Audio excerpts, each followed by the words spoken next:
Welcome back, everybody, to the Peer-to-Peer Policy Pod. We're switching it up this week.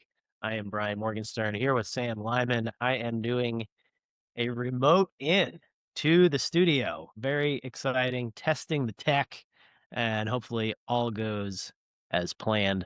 With Brian Morgenstern with Sam Lyman, a momentous day in Bitcoin politics business. We have markets on a rocky road right now. We have a new entrant to the presidential race. And what does it all mean for Bitcoin? Oh, and fiat economists poo-pooing the latest proposals for a national Bitcoin strategic reserve. These topics and others will be covered on the pod. At some point, we're going to have entrance music to follow these cold opens. But for now, we'll just dive right in. Sam, where do we begin? Yeah, well, first let me begin, Brian, by just commenting on your t-shirt, "Come and mine it." That's pretty good Bitcoin lore right there. It's very, very good. Yeah, with that, let's go straight to Kamala Harris. We are about 16 days into Kamala Harris being the presumptive nominee of the Democratic Party, and yet she's still has not held a press conference. She has stuck to her script throughout the campaign trail. Seems to be a continuation in many ways of the teleprompter presidency that we've seen under Biden. And her campaign website has no meaningful policy positions whatsoever. Dylan, can you pull up her website real quick? Let's just give everyone a quick tour of this website. You go onto it, first page, meet Vice President Kamala Harris, and you go through, it's a long and extended bio about her childhood and how she came into power. And then if you look anywhere for policy positions or anything like that, you'll find absolutely nothing at all. They give you options to, of course, donate money to the campaign, but that's about it. So the Kamala Harris presidency has a lot of question marks surrounding it. The question is, can she hide from American voters for the next 90 days? Is it really the strategy of this campaign just to keep her a mystery to voters and hope that they'll depend solely on vibes? Brian, what are your thoughts? Do you think that they can keep Kamala stuck to the teleprompter in the same way that they kept Joe Biden hidden in the basement? What do you see as the path forward for a Kamala Harris campaign? Yeah, it's a great question. Let me put on my seldom worn Democrat strategist hat, because as we know, Bitcoin knows no political parties. It doesn't care if you're a Republican or a Democrat. But let's just look at it sort of objectively. The Biden campaign in 2020 was successful, I think, in large part due to the "I'm not Donald Trump" campaign. And that has roots in the way I think about it. And I think I've said this on the show before. The movie Private Parts, about Howard Stern's life, has a scene with Paul Giamatti, his producer, running in and saying, "Your ratings are off the charts, and 40% of your audience loves you because they don't know what you're going to say next. 60% of your audience hates you because they don't know what you're going to say next."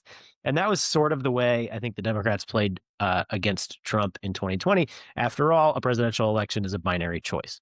So I think you're seeing a bit of a continuation of that. They're taking the strategy of, don't give our opponents policy targets to shoot at, in hopes that just negative feelings towards Trump will carry the day. Um, I don't think that works for a full 90 days. I think they're going to have to take positions, if for no other reason than this strategy is reliant on turning out their progressive base. And their voters do need some reason to vote for them, not just against Trump, although progressives really don't like Donald Trump. So I would expect in the next few months, with the Democratic apparatus sort of gelling together and trying to win this election, I would think there'll be some professional kind of policy rollouts. They seem to be trying to embrace more of the Midwestern blue collar vote, which combined with some changes in minority political preferences, as well as suburban women who are always up for grabs in recent elections. They're going to have to start talking to those voting blocks to try to motivate voters to vote for something in a positive way, as opposed to just being anti-Trump. So that's what I think the strategy is going to be. Obviously, I'm not, in that business at this point, and I'm not certainly not advising the Harris campaign or anything. I'm just trying to read tea leaves here. Um, that's what I see happening today as we are airing. Just in the last, short amount of time this morning, they did announce her running mate, Governor Tim Walz of Minnesota. Now, I think this is telling because the runner-up was Josh Shapiro, the governor of Pennsylvania, viewed as a little bit more pro-business and moderate in terms of his standing in the Democratic Party. Tim Walz is a sort of avowed progressive, has made very friendly comments about socialism. During the 2020 riots, received a lot of criticism for being late in calling in the National Guard to tamp down riots, being somewhat sympathetic towards the Summer of Love rioters. He has signed some pretty radical bills. He's been very sort of pro illegal immigrant. He had a comment that he wants to invest in a ladder company to help illegals come across the border. So really a far left choice, though he is the governor of Minnesota, a so-called flyover state. So interesting choice. I think bringing it back to Bitcoin and what does it mean? Senator Harris and Vice President Harris personally does not have much of a record on these issues, but for the Biden administration's record on these issues, which has been very hostile. So they've gone after Bitcoin miners' energy use. They've attacked self-custody. They have promoted a CBDC, although they say they're not. The apparatus is moving in, seems to be moving in that direction when you look at the administration. So if she's to change Bitcoin miners' hearts and minds, she would really have to repudiate the policies of the administration from which she is running. Governor Walz doesn't have a lot of record on these issues as well, though his embrace of the progressive base, Congresswoman Ilhan Omar, the squad, his actions during the 2020 riots seem to portend a sympathy for the far left, which, if that pattern holds, would probably put him in the camp of a CBDC, although I don't see a lot of public record on that issue. So we don't know, but it seems likely that it's not going to be positive for Bitcoiners in terms of what the Democratic ticket looks like. So we have posited before, and perhaps we'll posit again, that this could be the last real election where Bitcoin is a political football because there's a lot of money and voters at stake. They're not particularly partisan. They are gettable voters, but really, President Trump has embraced Bitcoin and the sort of the values of Bitcoin, and the Democrats really have not at this point. Perhaps there will be, interesting takeaways from the postmortem of this election. Who knows? But really, a momentous day, and we will see. We'll see where it leads. I think I answered your question and maybe then some. But let me stop there, and let's get your take. Yeah, that was comprehensive. It's been fascinating to see Kamala's pick of Tim Walz. As a Republican strategist, if I were one, I would be celebrating this pick because she ended up picking someone who is a leftist in a non-swing state, which Republicans were hoping she would do exactly that. It definitely gives the Trump camp hope.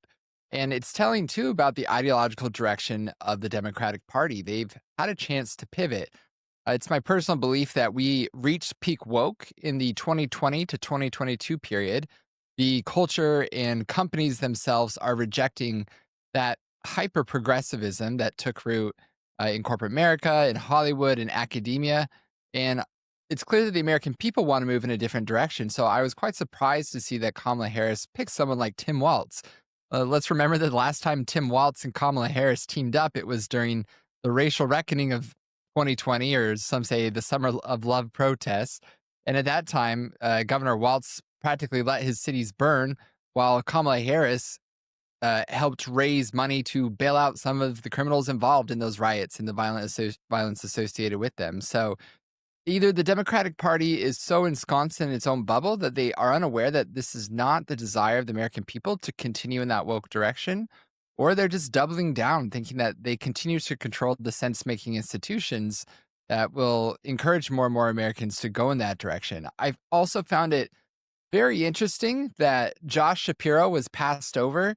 I think the elephant in the room for the Democratic Party is everybody knows why he was passed over. It's because Josh Shapiro is Jewish and he is very pro-Israel. And there's a rising faction within the Democratic Party that is very anti-Israel and would not be happy with a Jewish person on the ticket. And the anti-Semitism that appears to be rampant now in the Democratic Party is a real cause for concern, in my opinion. In my opinion, Josh Shapiro was a very qualified VP candidate. I think he would have been more of a bulldog on the campaign trail for Kamala Harris. I think he was a better speaker in many ways and didn't have the same extremely progressive positions that Tim Walz had and represented a swing state. So I thought that was a fascinating decision by the Kamala Harris campaign to skip over Josh Shapiro in favor of Walz. One last thought I have on the whole Kamala Harris phenomenon. Up to this point, as we mentioned earlier, this isn't about policy. It's all about vibes. You have Megan Thee Stallion performing at Kamala Harris's campaigns. You've got TikTok dances going viral about how to support Kamala Harris. You have so much fluff and so little substance. And I think that's by design because Kamala Harris is the selection of the donor class. Let's remember that she wasn't really even voted for by members of the Democratic Party throughout the primary process. She was more or less handpicked by donors after they muscled out Biden to be the nominee. And so I think what we'll see in a Kamala Harris presidency, if she is elected, is just a continuation of what we've seen for the past 4 years, where you have what's more or less a figurehead president who is there portraying, like I said, good vibes, being personable on camera, glad handing, maybe dancing as Kamala Harris does to make people feel good about the presidency and just the energy that's exuded from the White House. But in reality, she's not the one really who is calling the shots here. I think we all know that. I highly doubt that Democrats themselves think that Kamala Harris is the best president to have should World War III break out or should the world economy crumble. I think they know deep down that she is not the best executive to have in that position, but they also know that they don't need an executive who's strong-handed and strong-willed in that position because what has been running the show for the past several years is the administrative state, is this faceless bureaucracy who clearly is running the White House right now and who is calling all the shots in the executive branch because we all know, it's very clear since the debate, that Joe Biden isn't doing that right now. So I think it adds a different dimension to this election where you have two very stark choices, not just between candidates, but in terms of what the American presidency will look like. In Kamala Harris, you have the choice of choosing a presidency that is a figurehead presidency, almost like the King or Queen of England has become a figurehead.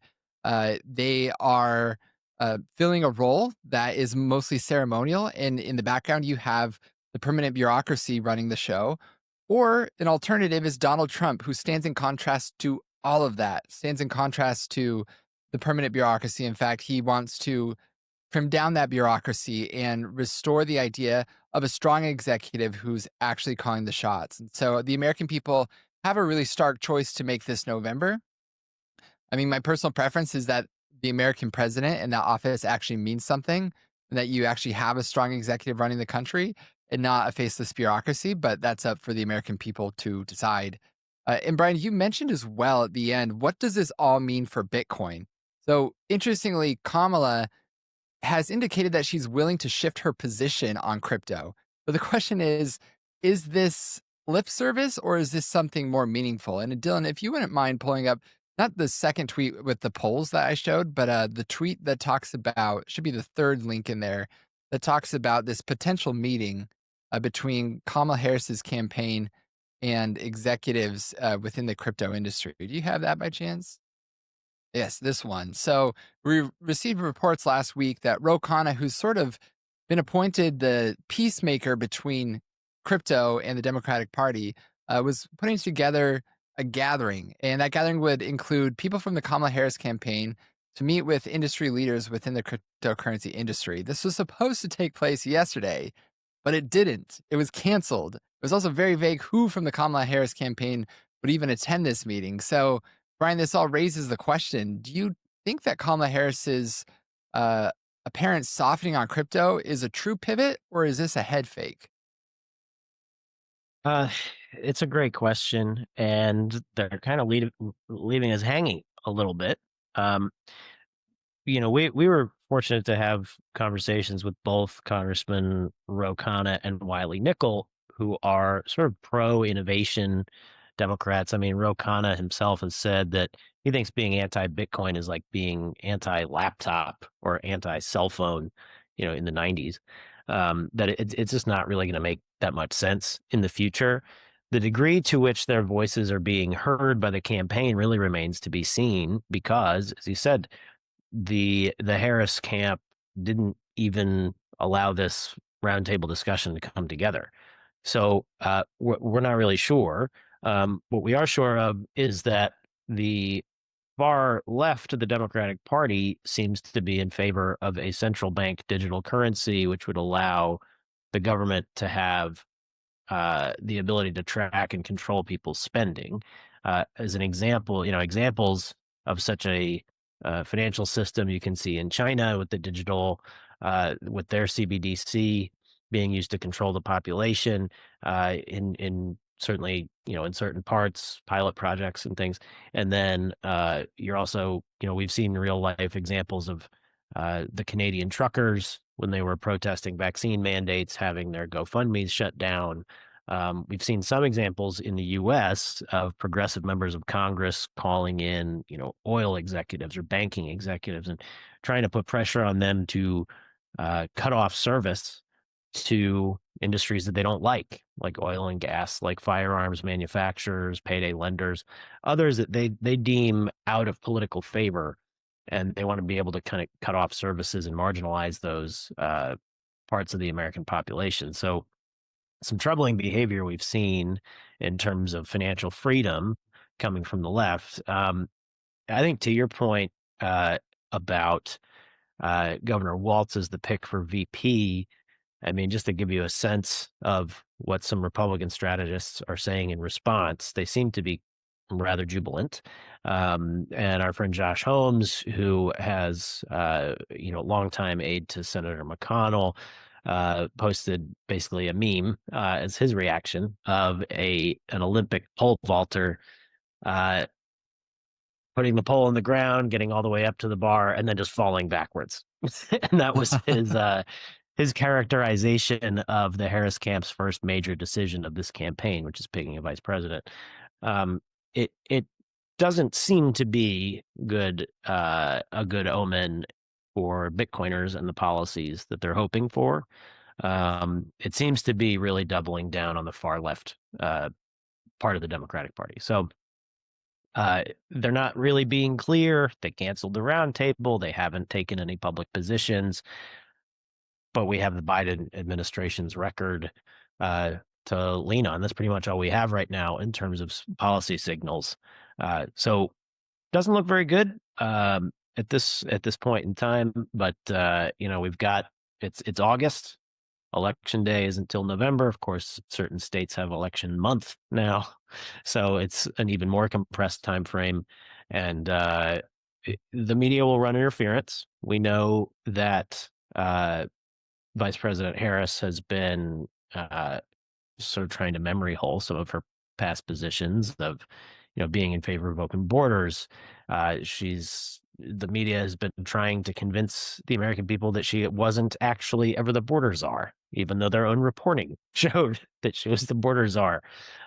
She was very proudly, when she was representing California in the Senate, I think kind of campaigned to be labeled the most liberal senator, and now that is being erased from, I think it was GovTrack, whatever the website was. That's now been taken down. So they're really trying to kind of memory hole her record and portray her as a moderate now, but that's going to be even harder to believe now that she has chosen Governor Walz, who has characterized socialism as just another person's neighborliness or friendliness. That is chilling, and certainly does not betray positive vibes towards Bitcoiners or people who want financial freedom. So we'll see where we go from here. They're certainly being a bit cagey in terms of where they're going to land on these things.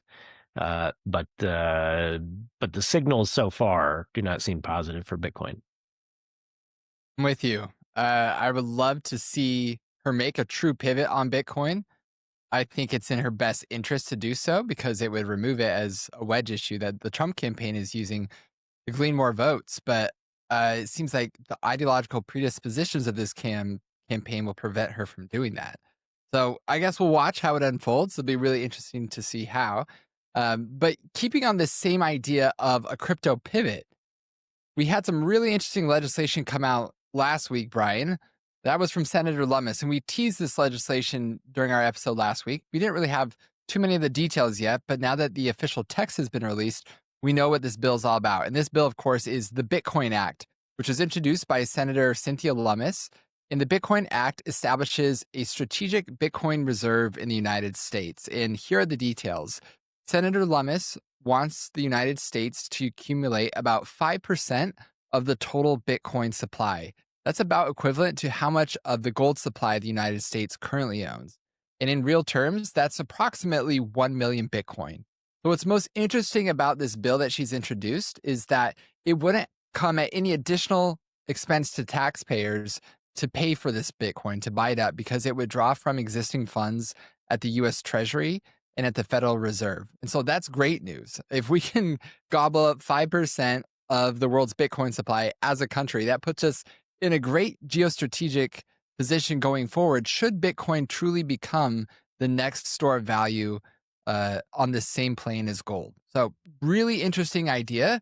And I think it offers an opportunity for Democrats to sort of change their tune on Bitcoin and digital assets. Bitcoin, as we know, is the least controversial cryptocurrency out there. It's the flagship cryptocurrency. It's the cryptocurrency that's been adopted by Wall Street, even nation states like El Salvador, and pretty soon could be the United States as well.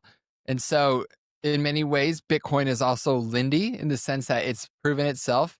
The lifespan of cryptocurrency is greatly accelerated compared to typical assets. And so that's something to keep in mind. But it is a time-tested asset that is growing more into its own, which raises an interesting question.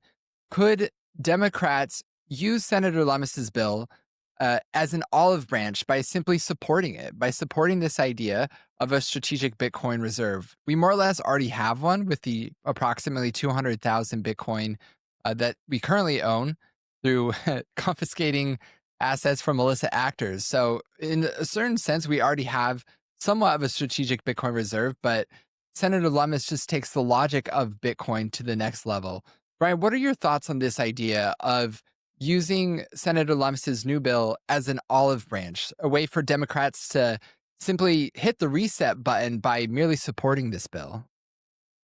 Yeah, I think it's a low risk, high reward proposition, which is similar to what you and I have said, when we were making the case to the Trump campaign that they should pivot on these issues, on Bitcoin, and that embracing this technology that will be foundational, we believe, to the economy of the future, you can get votes, you can get campaign donations, and you can be correct on the policy. And I think this is similarly a low risk, high reward proposition for Democrats. Senator Lummis has been courting bipartisan support for a lot of her legislation in this space. She has worked closely with Senator Gillibrand from New York, not exactly a conservative icon, so, to be sure. She has worked with other Democrats to really try to mainstream these ideas. And I think this would make a lot of sense, particularly for frontline vulnerable Democrats to try to distinguish themselves from the far left, to express a willingness to work across the aisle and to really moderate themselves. So it seems like a really nice opportunity that Senator Lummis is presenting for bipartisanship. The U.S. and governments around the world invest in strategic assets all the time. Canada has a strategic maple syrup reserve. The U.S. owns like 70% of the Western United States in terms of land holdings. Of course, in terms of strategic reserves, we have an oil reserve, we have the gold depository. Um, there are a number of things that nation states can hold on their balance sheets that make their economies more resilient. I think Bitcoin should fall into that category, notwithstanding its historic volatility. Some of the critics point that out, and fair enough, but the market's still maturing, and now it's maturing at a much more rapid pace with some of the largest asset managers on earth offering Bitcoin ETFs. Um, I think it's sort of low hanging fruit. And so this should be something Bitcoiners pay attention to. Are you in favor of the United States investing in Bitcoin, holding Bitcoin as a way of strengthening the dollar, as a way of looking towards the future? Or are they going to, I think, in our view, kind of cut off their nose to spite their face and just say no to everything? This is a pretty easy lift for them to get on board. So I think Senator Lummis is working hard to get bipartisan support for this. I'm hopeful that she will achieve that. Um, for the time being, she's got President Trump on board for a strategic reserve. He didn't go as far as she did. He expressed support for the idea of turning our existing holdings into a strategic reserve. She took it a step further in terms of accumulating more Bitcoin, 5%, as you say, to sort of match the strategic gold reserve. Um, whether you fall in President Trump's camp or Senator Lummis's camp, I think that Democrats who are trying to appeal across the aisle should see the wisdom in not selling your Bitcoin. We know what happens when countries start dumping Bitcoin. We saw what happened when Germany did it just recently in the last month or so. They were roundly mocked as making sort of a knee-jerk bad decision. So we have a recent case study that should make it even easier for Republicans and Democrats alike to support this idea. So we don't know how it's going to play out. We don't have a crystal ball, but we're glad that Senator Lummis is taking a leadership role on this issue, and hopefully Republicans and Democrats will come together and support it. Yeah, that would be the ideal scenario, no doubt. It's also really promising that Representative Ro Khanna, who is a Democrat, has come out himself and endorsed the idea of a national strategic Bitcoin reserve.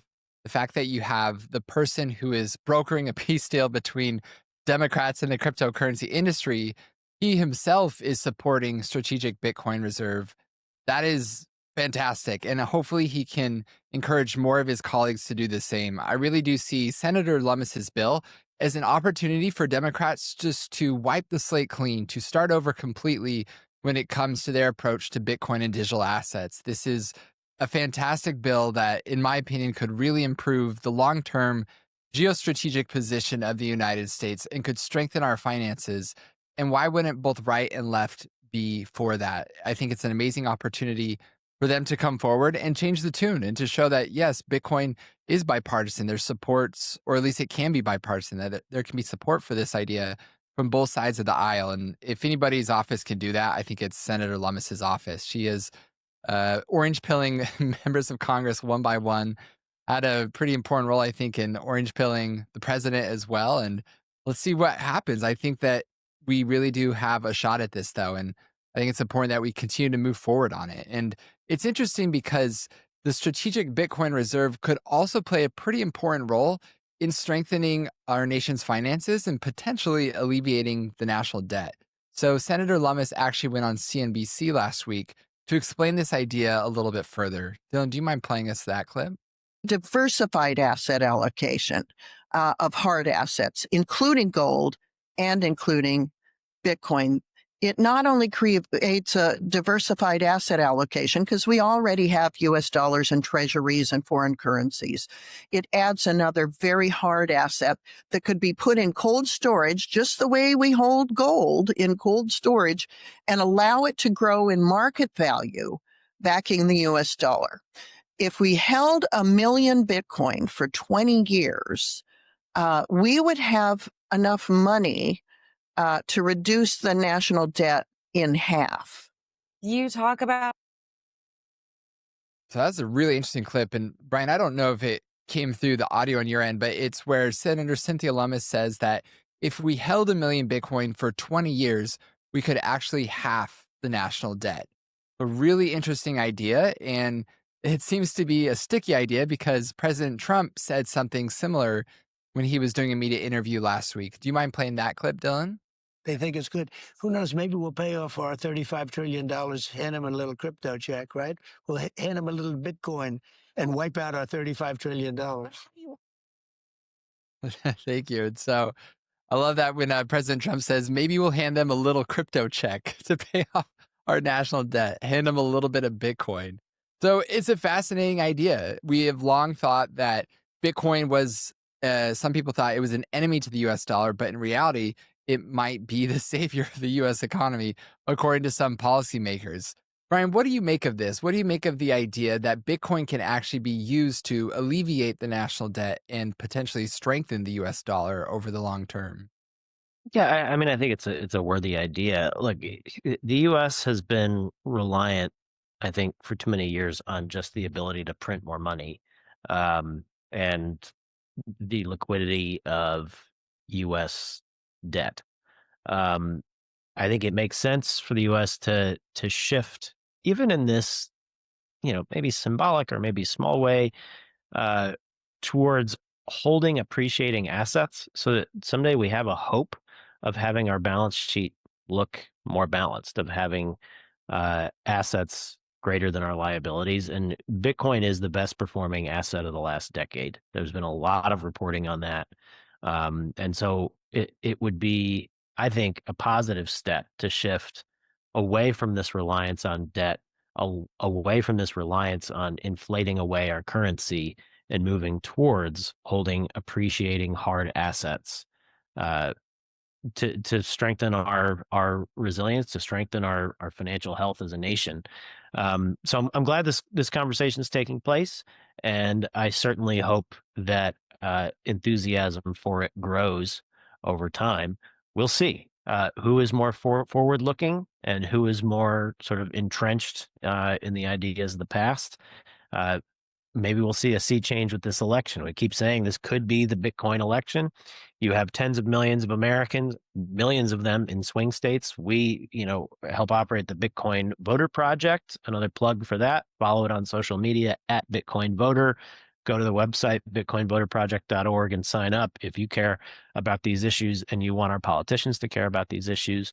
I think it makes a lot of sense for our government to look at things in this way. And techno optimism, which I think is a coin, I think it was Mark Andreessen from Andreessen Horowitz, venture capitalist, pro innovation advocate, Elon Musk and others in Silicon Valley, some of the Sequoia Capital partners have really pointed out the degree to which censorship, a lack of free speech, a desire to control and regulate businesses out of existence has made the U.S. less competitive. That doesn't have to be a partisan issue. And so, this could be a good step in that direction. But again, time will tell if candidates this cycle start to adopt that position or not. Yeah, I'm hopeful that they do, in large part because the game theory of Bitcoin almost requires that all politicians endorse it in time. What do I mean by that? If you're an individual, as Satoshi once said, it might make sense to accumulate Bitcoin in case it catches on. And so if you buy Bitcoin now and the network continues to grow, you will reap tremendous rewards. Whereas if you choose not to buy Bitcoin, you'll miss out on a lot of gains. And the same logic holds on a corporation level and on a nation state level, and arguably on a political level as well. If you're a political leader who chooses to embrace Bitcoin now, you could be activating a voting bloc that could very well swing this election, as we've talked about a lot on this podcast. Whereas if you choose not to embrace Bitcoin, you might be actually alienating potentially tens of thousands, if not millions of voters. So it makes sense to embrace it just from a game theoretic framework alone. I think it's really interesting as well, this idea that maybe we get a little more creative with how we pay off our debt. So when it comes to paying off our national debt, you have two age-old answers: either cut spending and entitlement programs or raise taxes. And the appetite to do either one of those things has proven to be incredibly low over the last couple decades. And so I think we do need to think outside the box with what are some other ways we could pay back our debt. Accumulating Bitcoin is a really compelling option. I think there's even an analog to this with Switzerland. In the 2010s, the Swiss National Bank bought up a lot of tech stocks. People saw it as high risk. And certainly there was risk involved with that strategy, but it's definitely paid off for them up to this point. So Bitcoin is many things. It arguably will be the best store of value over time, but it also trades very similarly to tech stocks, or at least it has historically. And so I see this idea of accumulating Bitcoin as being similar to a national bank putting some more high risk, high reward stocks on its balance sheet. And the dividends of that could potentially be enormous, especially if the Bitcoin thesis plays out like we think it will, and it achieves parity with gold or even surpasses gold as a store of value. As Senator Lummis herself said, in 20 years from now, that could potentially half the U.S. national debt. So there's a real opportunity here. And I think this is a bold and fresh plan by Senator Lummis that unsurprisingly is getting a lot of hate from Keynesian economists, or as we like to say in the Bitcoin industry, fiat economists. Foremost among them is Paul Krugman. So Paul Krugman is a professional blowhard and the serially wrong New York Times columnist who just hates Bitcoin more than anything, which honestly, in my view, is an incredibly bullish sign for the industry. Why is that? It's because Paul Krugman is the Jim Cramer of the limousine liberal East Coast elite class. He gets so many things wrong, especially when it comes to emerging technologies, and he has a history of one blunder after another. Let's go all the way back to the 2021 time period after the big money print with COVID. Paul Krugman said that inflation was transitory. In fact, he was one of the biggest cheerleaders calling inflation transitory. And we actually have a link to his exact statements on this. Do you mind pulling up that first link, Dylan? So to his credit, Paul Krugman said, I was wrong about inflation. He was about a year too late. A lot of the damage had already been done to the U.S. economy. And he has a mea culpa here. He says, I was wrong about inflation. Here are the reasons why I got it wrong. So shout out to Paul Krugman. You demonstrated some important humility there, but you didn't really learn your lesson because about a year later, Paul Krugman declares the war on inflation over. Do you mind pulling up that article? Yeah, thanks, Dylan. So the war on inflation is over. We won at very little cost. This had real George W. Bush on the Navy battleship with the mission accomplished banner behind him kind of vibes. I remember seeing this at the time and just thinking like, ooh, don't speak too soon. Because as the American people know all too well, inflation is still really bad. They still continue to go to the grocery store and see prices rising. They still continue to get hurt at the gas pump. It's rough times out there. And so, yeah, Paul Krugman got inflation really wrong. He's also gotten Bitcoin really wrong since the very start. Do you mind pulling up the next link, Dylan? Thank you. So this is an article that Paul Krugman wrote way back in 2013 in which he calls Bitcoin evil. He recently called it a scandal-ridden and value-destroying industry as well. In his most recent op-ed where he decries the idea of a Bitcoin strategic reserve. And so just to give you a taste of what this guy's record on technology is, let's pull up that final link and see what Paul Krugman said about the internet. This is an exact quote from him. The growth of the internet will slow drastically as the flaw in Metcalfe's law becomes apparent. Most people have nothing to say to each other. That was back in 1998 that he said that. And by 2005, it will become clear that the internet's impact on the economy has been no greater than the fax machines. I don't know how this guy keeps his credibility in these elite circles when he has been so wrong about so many things, from the internet to inflation to the staying power of Bitcoin. The fact that Paul Krugman hates the idea of a strategic Bitcoin reserve is the most bullish sign yet that this is a good idea for the country and for the world. So that was just my soapbox that I had to get on this morning. But Brian, do you have any other thoughts or any other grab bag items from this week?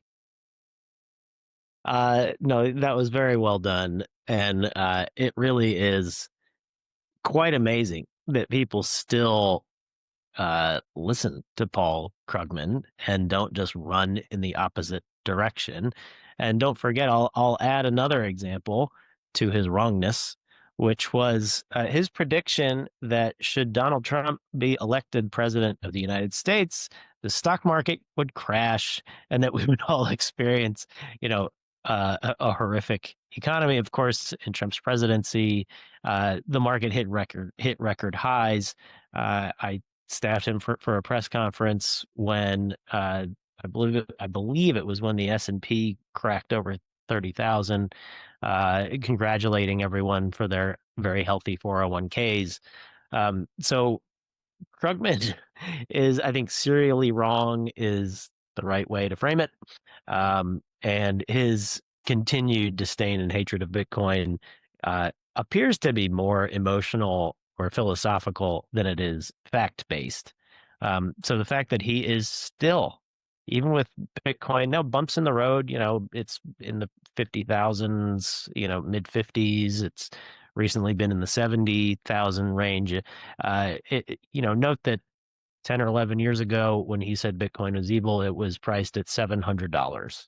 So, wrong yet again. We're way beyond strike 3 at this point. I think we're at strike 6 or 7 of really, really major predictions, very strongly opinionated predictions that were just dead wrong. So very important to consider the source of your information. And a lot of these economists, the inflation is transitory. I will say he is in very healthy company. There have been a lot of economists claiming that inflation was transitory, that it's going away. On that, I would make one other point, which is that even if inflation is calming and getting a little bit less bad, it's still just that. It's less bad. And prices are settling in at an unaffordable level for most middle-class families. And Secretary Mnuchin, who of course was Secretary of the Treasury for the Trump presidency, pointed this out recently as well, that just if the inflation rate is decreasing, that doesn't mean that prices are settling into an affordable place. We still have an affordability problem in the US.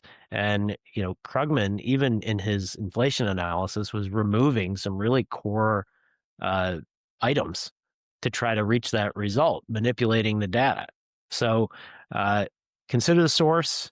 And in this case, I think when you do, it should lead you in the other direction and really just kind of, be open to new ideas, because I think the economy of the future is going to look a lot different than it does today or than it did yesterday.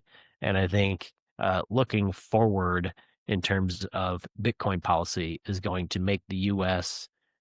More of a leader and healthier long term in terms of our economy. Very well put. Yeah, I'd completely forgotten that he called for an economic crash when Trump was elected, and the end result was the Trump pump. Yeah. Wouldn't be surprised if he makes the same prediction again. He's not one for self-awareness, that's for sure. But yeah, a lot to unpack this week, and a lot to unpack going forward. We'll watch closely as we see the Democratic National Convention on the horizon. We've got a really competitive election ahead of us. I think it will come down to a neck-and-neck race between Kamala Harris and Donald Trump. And the outcome of this election will have huge impacts on Bitcoin. And we'll keep you all posted every step of the way here in the Peer-to-Peer podcast. I think that about closes us out for today. Is there anything else we missed, Brian? I think that was a pretty good grab bag, just running through the Krugmanisms. Pulling a Krugman, I think, is going to be maybe our new mantra. Every time we get to debunk the experts TM, maybe we'll call it pulling a Krugman. So that was a lot of fun. Thanks everybody for joining us. Remember to hit like and subscribe. Follow us on X at Morgenstern and J at Sam Lyman 33. Send us a note if you like what you saw, if you don't like what you saw, if you have questions, or if you have topics you want us to talk about, please do reach out. We're very open to feedback. But thanks for joining us, everybody, and we will be back for the next episode of the Peer-to-Peer Policy Pod.